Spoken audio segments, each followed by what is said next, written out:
RimWorld and Crusader Kings had a love baby, and it's called Norland. A soon-to-release medieval colony sim where you rule a small kingdom, travel the world to forge alliances, and wage war on your enemies. Today, we abuse the power of diplomacy to defend our kingdom from the dangerous King Darian. We manipulate our naive neighboring lords and use some good old slander to break alliances and convince them to join ours instead.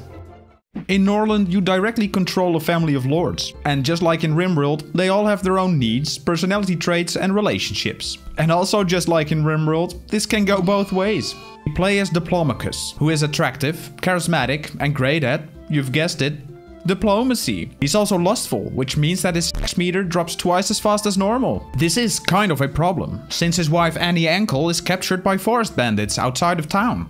Annie herself isn't really good at anything but intelligence, which means she's a great researcher. And last but not least is our brother Bruv.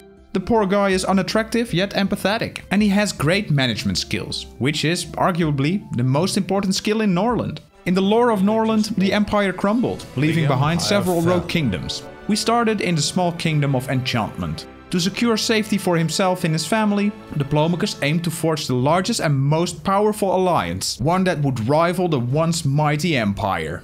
He would use his skills in diplomacy to persuade local lords into joining his alliance, using both ethical and less than ethical methods.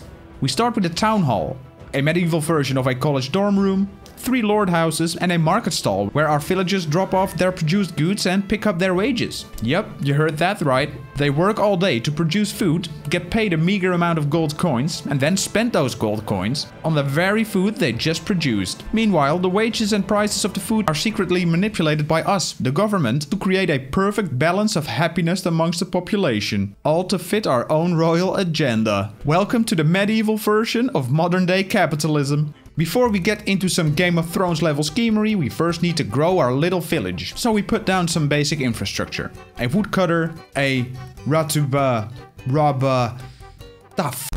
a purple beet farm, and a brewery to turn those beets into moonshine. Which everybody hates, but it's better than drinking your own piss, I guess. We also added a dormitory since more peasants are expected to arrive soon. Every building needs a lord who manages it, since every 3 days or so the collective dementia triggers and people need to be reminded on how to do their job. Bruv has the highest management skill, so he'll be managing most of the buildings until his schedule no longer allows it. As the evening fell, a trader arrived to sell the leftover trash of our so-called holy matriarch, who is somewhat like a god emperor to us, and we bought every tier 1 research book from him, since we'd be needing those to build the essential medieval IKEA furniture. And we started the construction of the library, where Annie was going to study all those juicy research books. I realized I wouldn't raise enough warriors in time to save Annie, so I simply ransomed her for a good amount of gold. It was now time to go and start swaying our very first victim, our very first potential alliance member. And we sent Diplomachus to go spend some time with the neighboring Lord Lyreland of Greatmist. And Diplomachus did a great job. Lyreland liked us, and this was a first step to a great alliance. We also finished the altar where people can fulfill their need for spiritual guidance. And we hired some bandits for a steep price, but hey, even though it's an army of expensive cutthroats, at least we have some kind of army to defend us now. And Diplo and Annie also ensured there was going to be an heir soon. Yeah. After that, Diplomachus went to sway Lyreland for a second time to improve relations even further. But sadly, he failed. Which for me was enough reason to release our anger on the local bandit population. Oh, the joys of medieval life. On day 4, the Grand Matriarch deemed our village worthy enough to send us Grimmelos the Bishop, who was going to stay with us for now.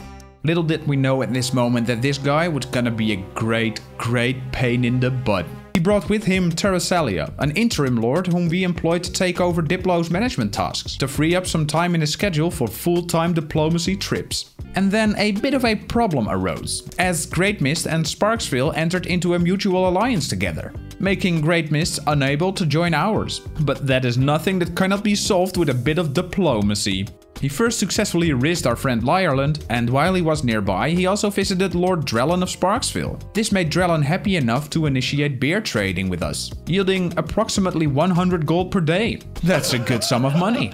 Now that the trade route was settled, it was time for some real scheming. Diplo set out to spread slander against Drellon of Sparksville, causing Ireland's opinion of him to plummet. This led Ireland to leave their alliance and become more than willing to join ours. Welcome Ireland! One down, 2 more alliances to go. Until now, the settlement had been doing pretty well. We already had 32 peasants and 5 prisoners working the fields, with 10 warriors protecting them. Diplo and Annie welcomed a baby named Celebratoid. The rye fields were blooming, and we researched and built mills to feed everyone. Additionally, we constructed a second brewery to quench everyone's thirst. And our brother Bruv married Satatka.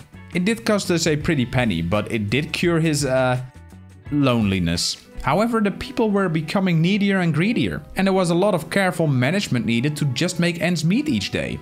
Letting lords oversee all the buildings, ensuring everyone was fed and in good spirits, fighting off the bandit attacks. It was a lot of work Diplo and his gang had to do.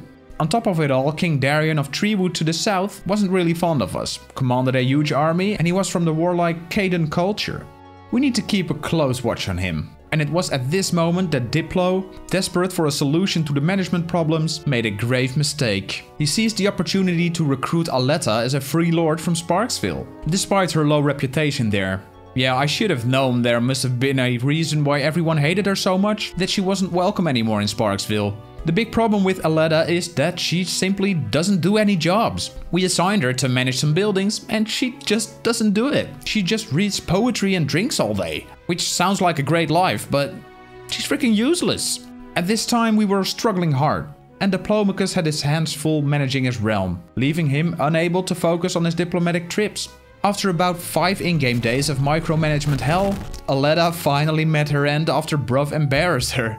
Well, at least that's one problem solved. Somehow Aletta's death freed up a bit more time and Diplomachus used his time to return to what he's good at. Diplomacy. He journeyed south to Sparksville and persuaded Lord Zlatulop to join the Alliance of Enchantment. And he accepted. That makes 2 alliances secured, with only 1 more to go to fulfill Diplomachus' ambition. However, there were still 3 major problems that needed to be addressed. First was the chaotic management in the base. We had already researched a chancellery, which is a building that essentially allows 1 lord to handle the workload of 3, but it requires paper, which requires tools, which in turn requires coal, none of which we can produce yet. Yup, back to the library it is. The second problem we face is the looming threat of Lord Darion of Treewood to the south, who continually pressures us with demands for tribute and threats of plunder. At this point our alliance is the only thing preventing us from being overrun by Darion. However, if anything were to happen and the alliance would break, we'd be screwed. And the third major problem, well, I guess you'll find out soon enough. After a few days we managed to research and build a temple, hoping it would boost our peasants' happiness a bit. Moonrealm to the north was in a huge alliance with Goldshire, and Diplo first spent some time with Queen Sharona of Moonrealm to increase her opinion of us, and then he used some slander to turn her against Goldshire, which again worked surprisingly well. The alliance crumbled, and now it would only be a matter of time before our army would outnumber that of Moonrealm, forcing them to join our alliance. Back at the base, things were looking pretty promising too. The next generation of lords was ready to take over, and now that we could craft coal, we were one step closer to creating the chancellery. We also hired a group of bandits as a last resort to keep us safe in case Darion decided to attack us. A few days later we managed to build the tools workshop, the paper workshop, as well as the chancellery. So very soon we would be able to manage our entire realm from the comfort of our chairs. So I thought. Yup, disaster struck. Remember the guy Grimmelos, the bishop sent to us by our almighty holy matriarch?